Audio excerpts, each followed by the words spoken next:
vision received was that of blood cells, traveling throughout the body, supplying the much-needed oxygen and other nutrients to the differing members of the body to fulfill their purpose.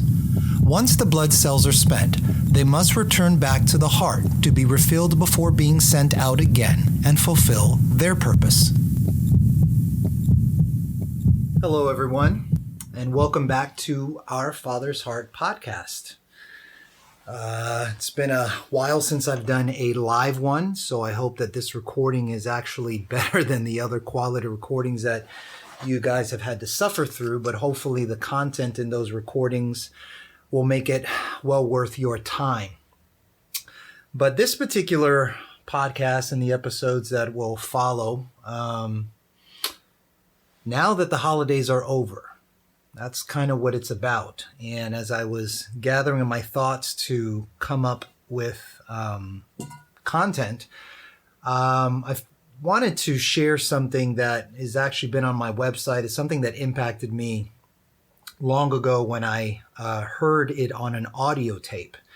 It was an audio tape by Jack Deere. It was titled "Surprised by the Power of the Spirit." And in this tape, obviously Jack Deere is speaking, and he quotes a person named J.I. Packer. He says, "Over the years, I have observed that the majority of what, quote, Christians believe is not derived from their own patient and careful study of the scriptures. The majority of Christians believe what they believe because godly and respected teachers told them it was correct. All, quote, Christians are at once beneficiaries and victims of traditions. What we must do, rather, is acknowledge that we are full of tradition, good or bad, to a much greater extent than we realize. And we must learn to ask by the light of Scripture critical questions about what we have thus far taken for granted." Now, the first part of that was Jack Deere quoting J.I. Packer and what he said. And then the last part was what Jack surmised or concluded. And so I bring this particular series, I start this particular series with that thought in mind, because the scriptures tell us in Colossians 2:8 that we need to beware lest anyone cheat us through philosophy or empty deceit, according to the tradition of men, according to the basic principles of the world, and not according to Christ. I told the Lord many years ago, and obviously one of my private conversations with him, that I wanted to know the truth. I didn't want to believe in something that was incorrect or in error and then pay the penalty for it. I would rather know the truth. I would rather be given the opportunity to accept it or reject it. I mean, just the thought of going to hell believing in a lie that led you there was just a horrible thought to me. I didn't want to be that person. Just give me the truth, Lord, and let me decide.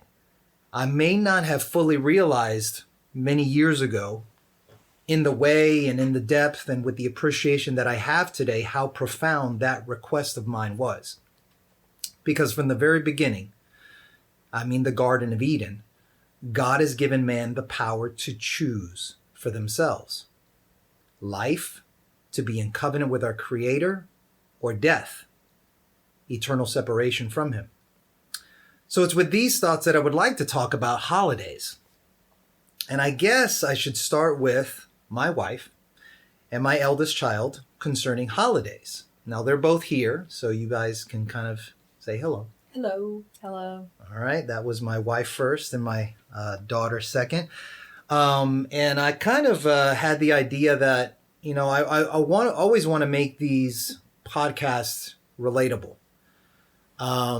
I believe the scriptures are relatable in and of themselves if you have a heart to receive the word, but I think it's important to kind of bring it to a practical reality to some people. And so that's why we've had previous episodes where we gave our testimony of our family before we were married, and then also after we were married. And so I felt like this would be a good opportunity or time to do that again. So I guess I'll first ask my wife to kind of share her thoughts. I'm going to, after, they share their thoughts and speak, kind of share my kind of little testimony, my little journey in this idea of holidays, and why there's certain holidays that we as a family have participated in. And then there's others that we chose not to for various reasons. But I guess we'll start with Patricia. Patricia, you got married to me 23 plus years ago, and you already had certain thoughts, ideas, and convictions. And I'd just like you to kind of share your journey of how you came to celebrate some holidays and not celebrate other holidays. So for me, had similar prayer or heart as you. I wanted to know the truth. I wanted to study the Word. When I started in my faith, as I shared before, I came from a Catholic background, and I never really understood what it was to read the Bible. So I was on this systematic reading the Bible journey with a friend of mine, or some friends that were God was using in my life, and I was going through the books of the Old Testament. And when I got to Jeremiah, and I know this is a scripture that is used, but nobody ever talked to me about holidays, nobody talked to me about a lot of things. I was sort of, as I was reading the Word, I was discovering a lot. And I had also read books about, salvation and baptism, things like that. But I was reading Jeremiah, and I remember when I stumbled on the scripture, it's in Jeremiah 10, that as I was reading it, Jeremiah 10, 3 through 4, which, may I say the script, may I speak? Absolutely. So it says, "For the Feel customs free. of the people are vain, for one cutteth the tree out of the forest, the work of the hands of the workman with the axe. They deck it with silver and with gold, and they fasten it with nails and with hammers, that it move not." So I read that, and I remember I thought, oh my gosh, that's the Christmas tree. That was my reaction.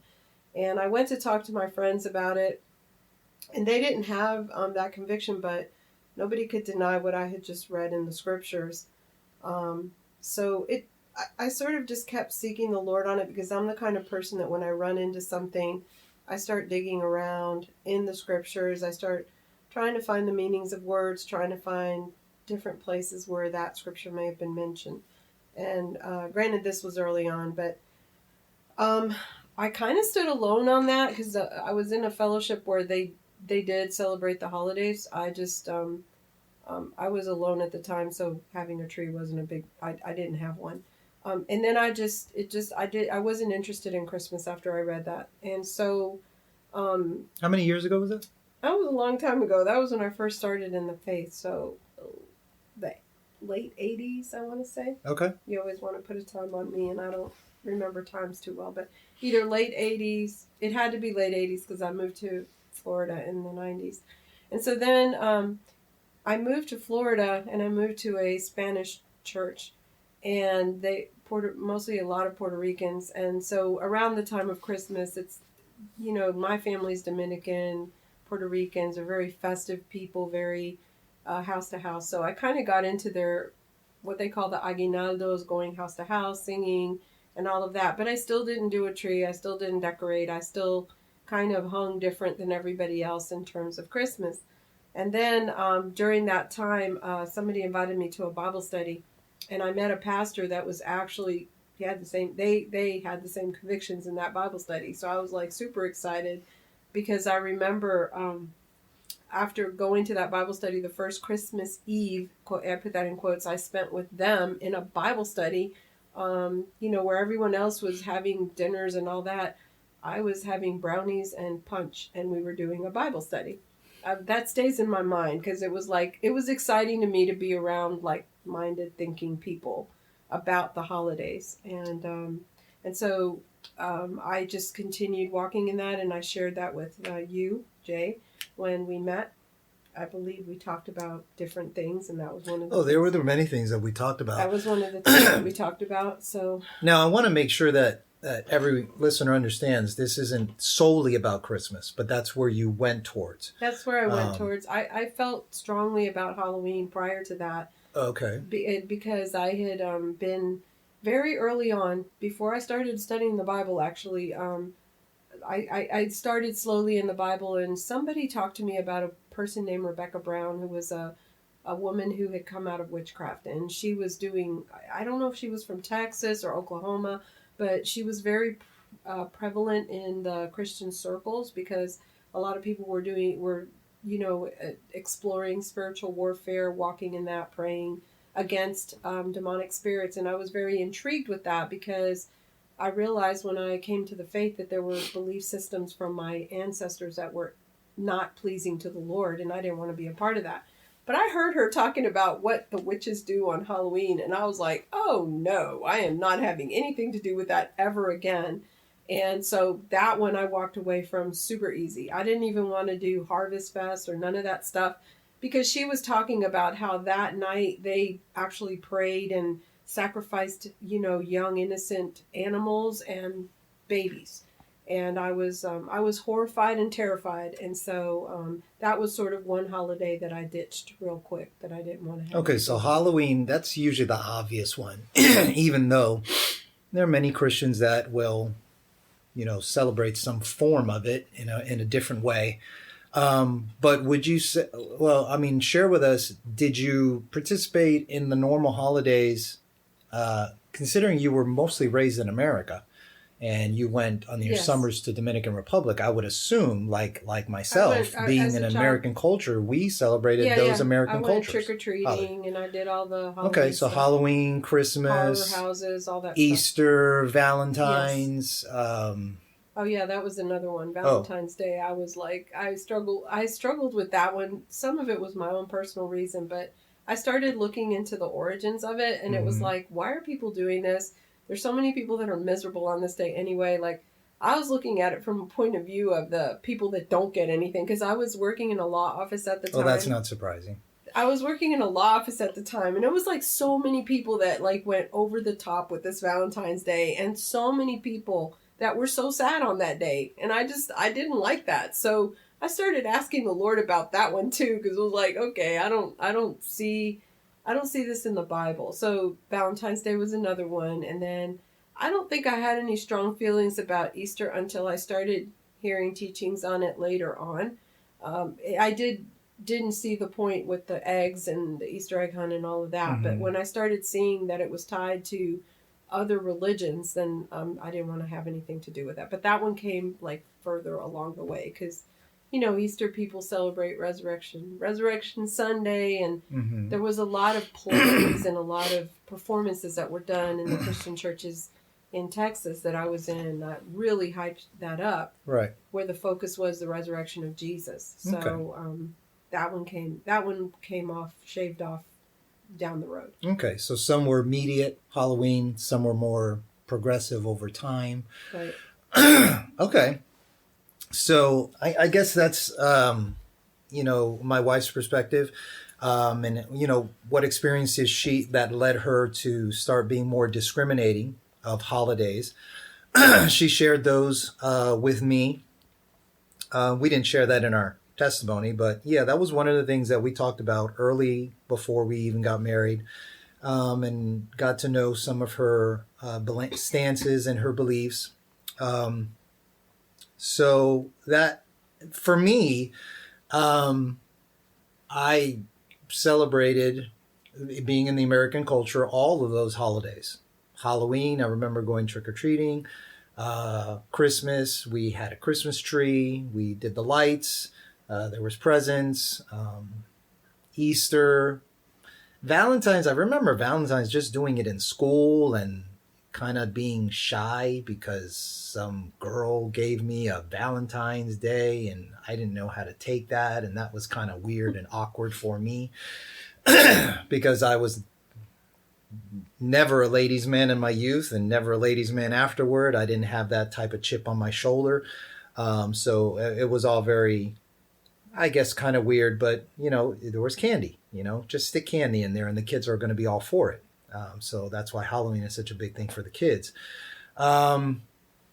But my daughter, my eldest daughter, is here because I wanted her to be able to share her perspective, being that she was a child who was traumatized at the fact that her parents didn't celebrate those major holidays that we've just mentioned. So, what would you like to share, considering you are the eldest in this family and you really didn't participate in those major holidays that we just mentioned? I don't know if I would say I was traumatized, first of all. Okay. I don't think I ever was. I would say jealous sometimes Ooh. of the children growing up, like getting presents twice a year because of birthday and Christmas. I would say I was pretty jealous of that. Oh, so you for a felt time. left out because you only Yeah. got to do your birthday? Yeah, the jealousy was never stemming of Jesus. It was the fact that they got presents and I didn't. But I guess there was a situation in Florida. I don't remember this, but it's a secondhand story from you guys actually, where there were some friends of the family taking us somewhere or with us and had mentioned something about Christmas. And apparently my brother and I, one of us, said something along the lines, "Oh, we don't do that. It's not Jesus' birthday." I don't know what we said. I just know from, I think my mom told me this, they went with questions to you guys. And that circled around back to the church leadership. Oh, okay. I thought you were talking about friends. No. This is when I was really young. So I guess this,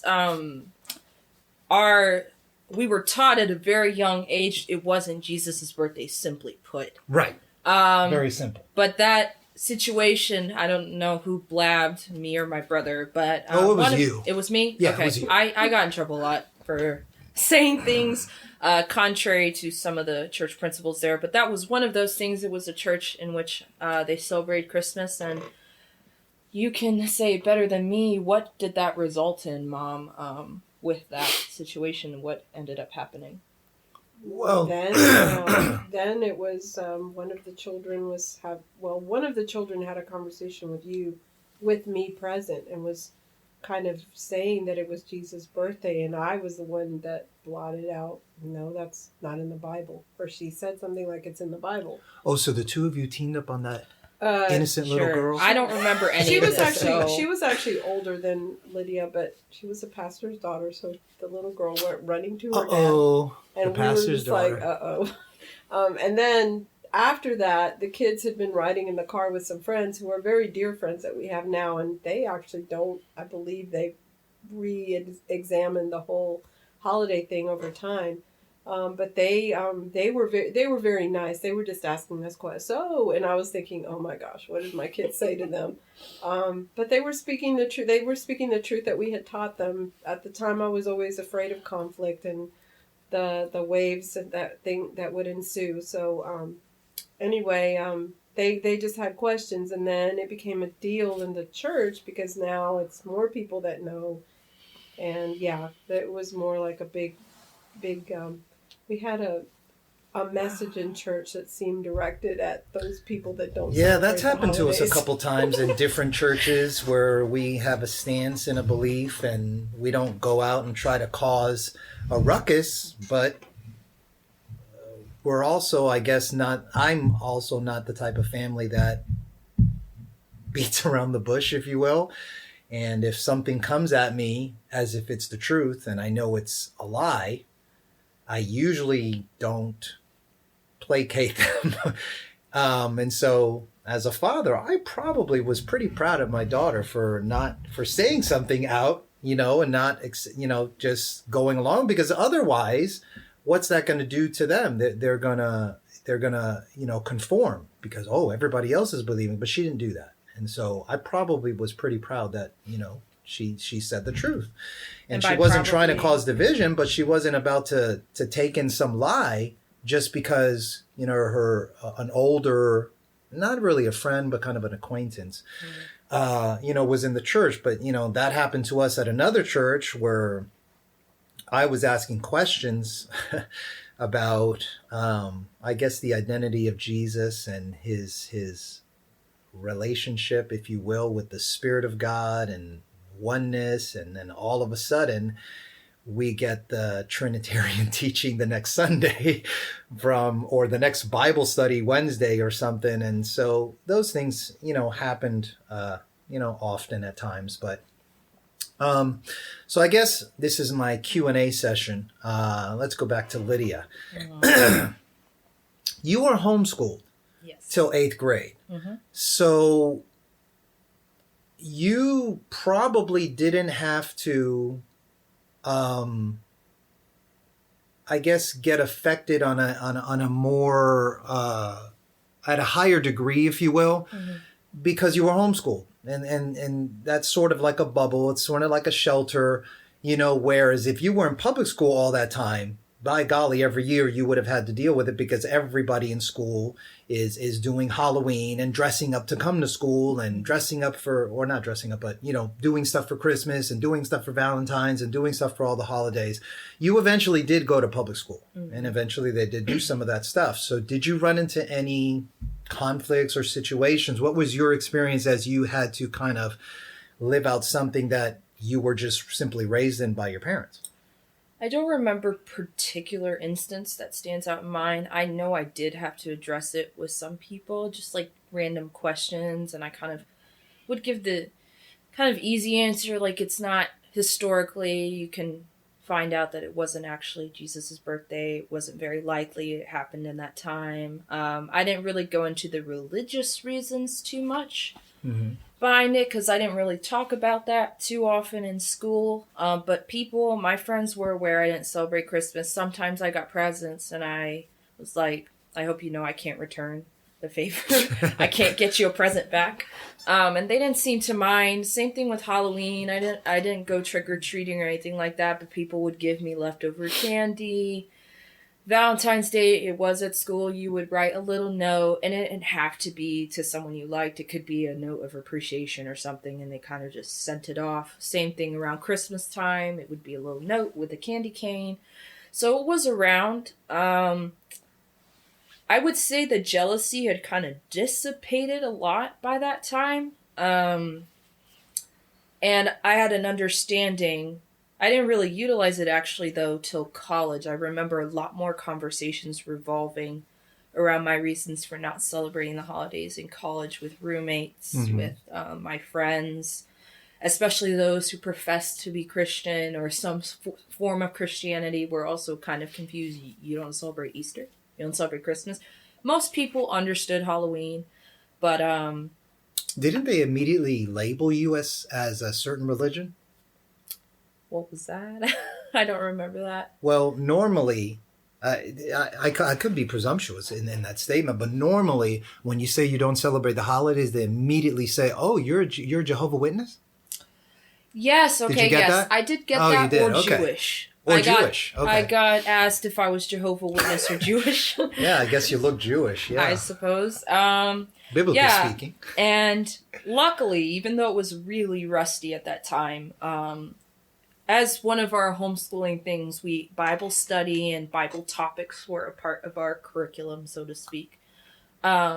And we had to do a research project when I was around 9 years old on the holidays, and we had to write our own little papers on it. Mm-hmm.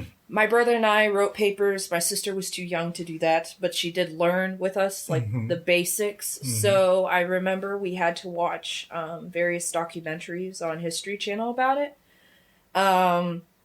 We also had to look up Bible verses. So my mom mentioned Jeremiah 10. That was a big one that we looked at in our research about Christmas. With Easter, we had to go look up. That's funny. I study linguistics now and like how languages develop, but we kind of did that in that paper on the origins of certain words, like why is Easter mentioned one time in the Bible when it should have been actually Passover, things like that. You studied that in your linguistics class? Not in particular, but in terms of studying the origins of words and where they came from. Okay. I kind of do that now, so it's kind of funny how that tied together. But yeah, doing that research, even though it was preliminary, obviously. It's a 9-year-old, and now I'm a graduate student. But in college, I was able to pull on that using my dad's website because he keeps that stuff. And I was actually able to use the more adult material in that it's a lot more. You guys got to stop referring to me in the third person. I'm right here in front of you. This is a part of our, I know we're getting used to the podcast, But regardless, your website, I was able to pull a lot of resources there. And I was able to back up a lot of my... Christmas was relatively easy, actually, for me to back up with the word. Really? Just because of Jeremiah, I would walk people through that. But I would also talk about the Lord. There are certain verses, can't remember them all, but I know Deuteronomy 6:4 was one. Hear, O Israel, the Lord our God is one God. The Shema.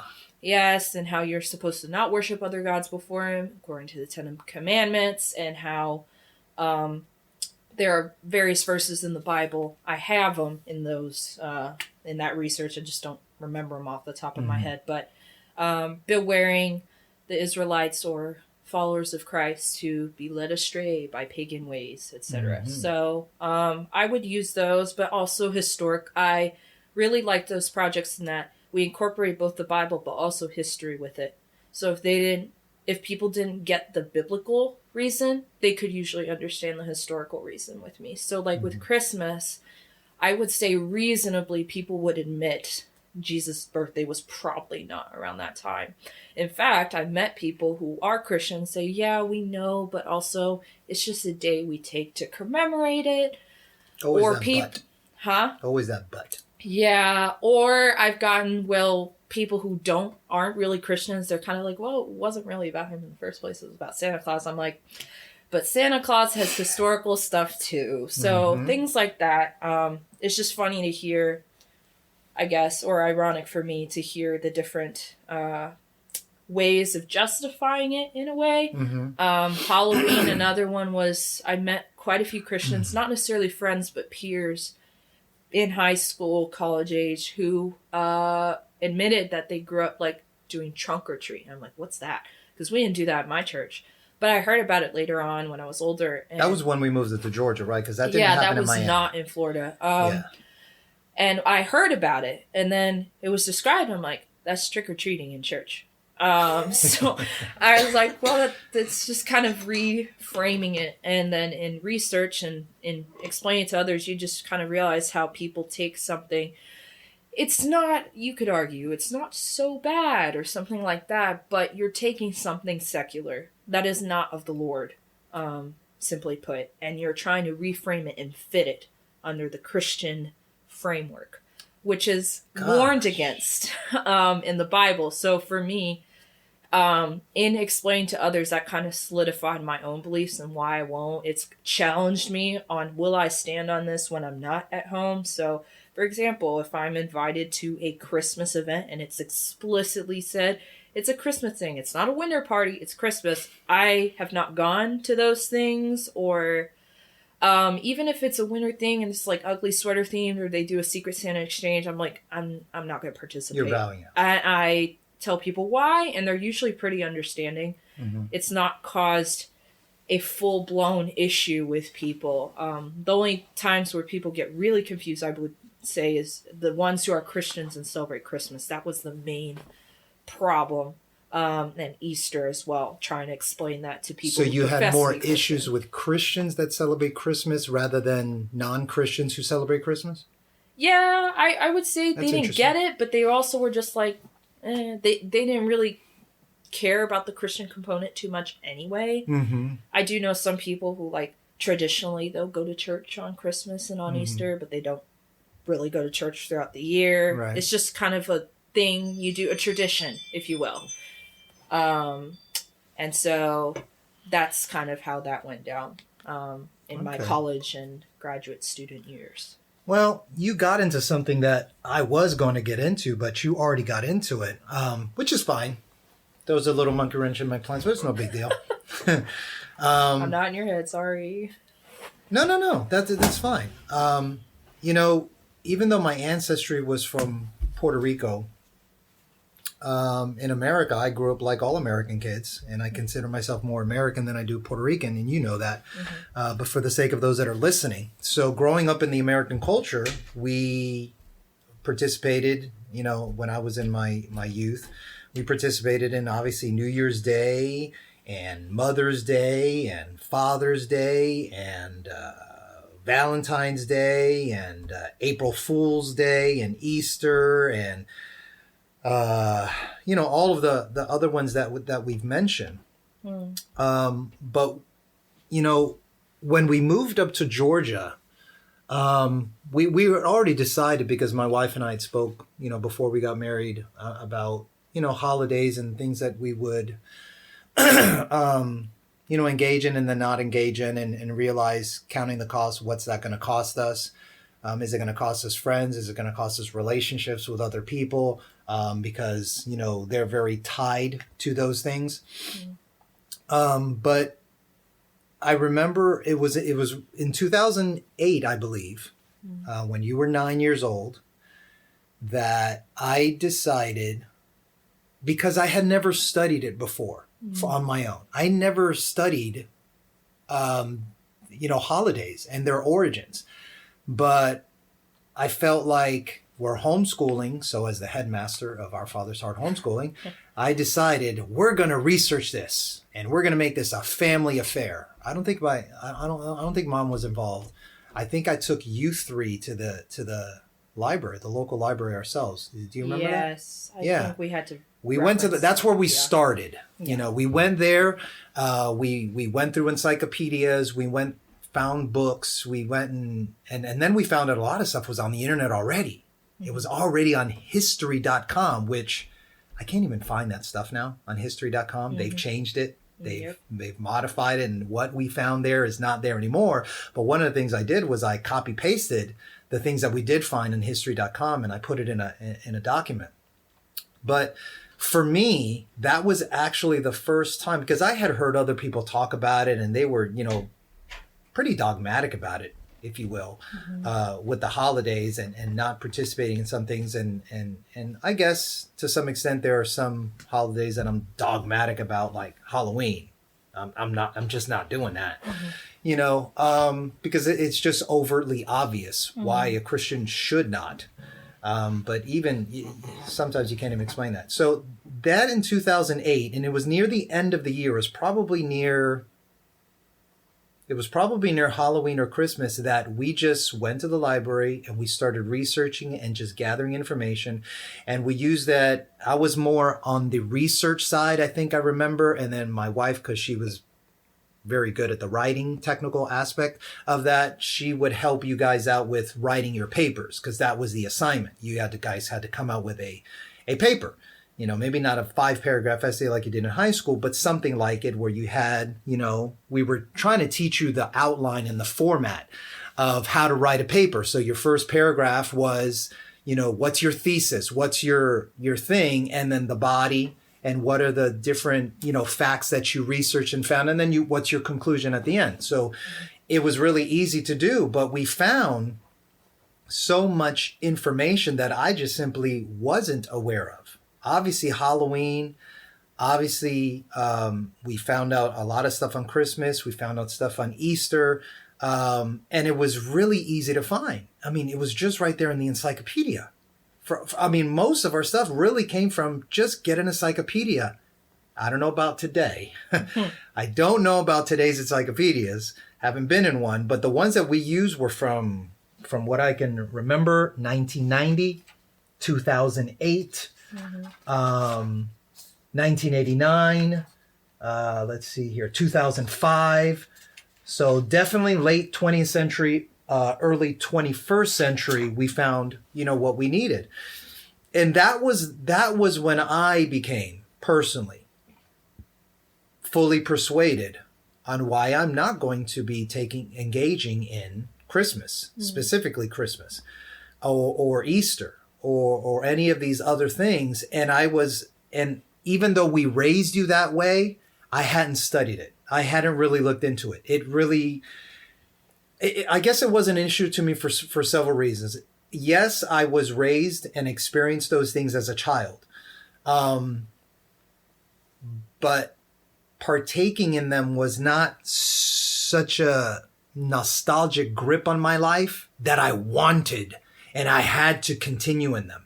And then on top of that, when my mom died when I was 20 years old, our relationship was strained, and I was kind of somewhat separating and sort of just becoming more independent at an early age, maybe sophomore, junior year of high school. And so even though I remember having a Christmas tree at the time, now I remember, now that I'm thinking about this, I remember when she was married to her fourth husband and my sister was around, I remember they were decorating Christmas. And this hurt because they had a stocking for 3 stockings. Oh, wow. I wasn't involved in it.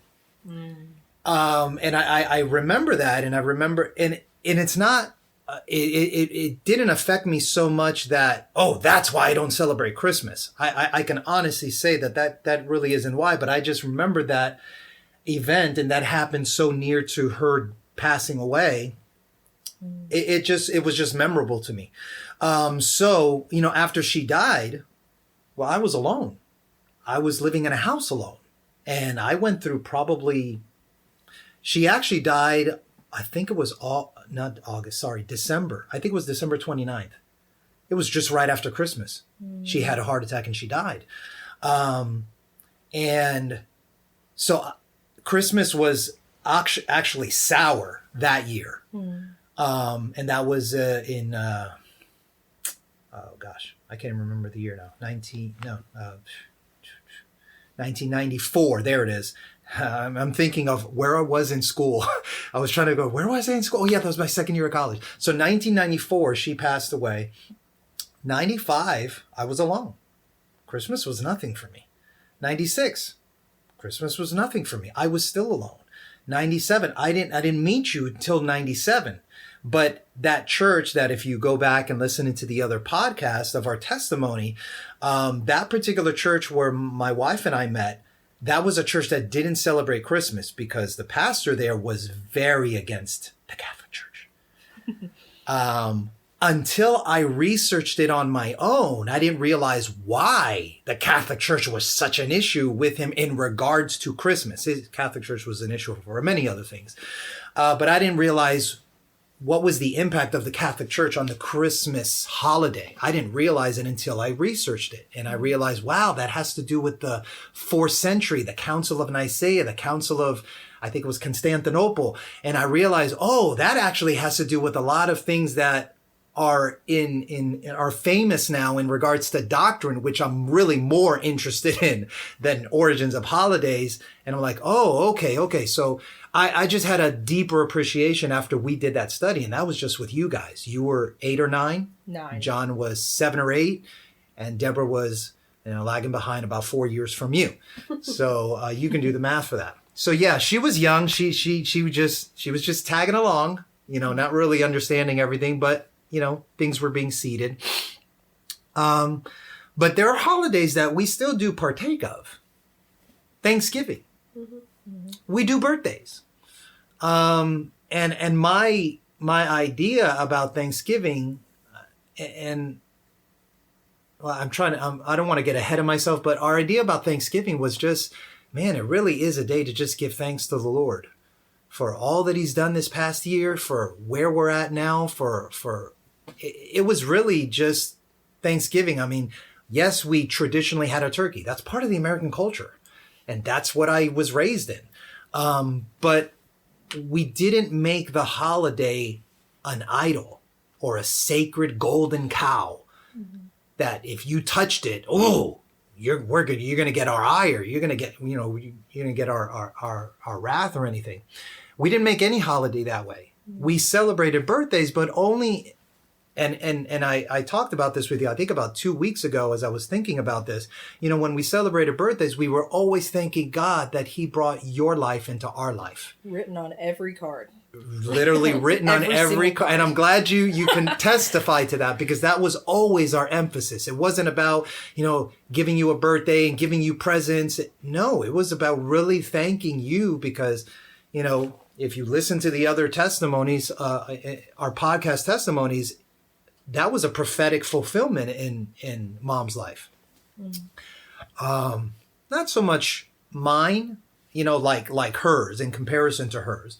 But I was just grateful to, after everything I've been through in my life, to actually have a family, to have a godly family, to have a family that was raised in a God-fearing way, in a God-fearing home. So that's kind of where I might want to end this particular session, because the next sessions for our podcast, I'm just going to share with everyone, and it's just for your consideration, for your edification, for your discernment, to consider what we researched. I literally have not all the documents that we use, although we do have some encyclopedias in our basement that actually have the information that we put in our notes, but I have the notes that we took in 2008 and 2009, and I'm just going to share, this is what we found. Maybe you haven't done that before. Maybe you never considered doing that. It's a total waste of time to you. But I think there's definitely a spiritual component that needs to be considered in regards to making a decision about, is this a holiday that I should even be partaking in? Obviously, Halloween is the most overt one. But when you look at the other ones, there's something very deceptive, insidious, because of the way that it's dressed. And the scriptures even kind of speak about that. So I'm going to end our session here at that point and let you guys go so that everyone else can kind of just consider our thoughts on the matter. And then our next podcast, we will look into the history and the origins of the major holidays that we've kind of spoken about. So hopefully that was a blessing to you just to hear from us, and we'll hear back from you or see you again, or I guess you guys will listen to us again on our next podcast. God bless. Thus is the ministry of our Father's heart through us. Our utmost desire is to be in the Father's heart, to know the Father's heart, and express the Father's heart to you. If you appreciate listening to this podcast and were blessed, pass it along to someone else by text, email, or word of mouth in the hopes that they might be positively impacted as you were. If you are interested in supporting our efforts, we would ask you to consider the following. 1, pray for us. 2, leave a positive rating or review with whomever you listen to our podcast with. And 3, if you desire to contribute monetarily, you can do so at paypal.me/JBenJesus or Cash App $JBenJesus or Venmo JBenJesus. That's JBenJesus. God bless.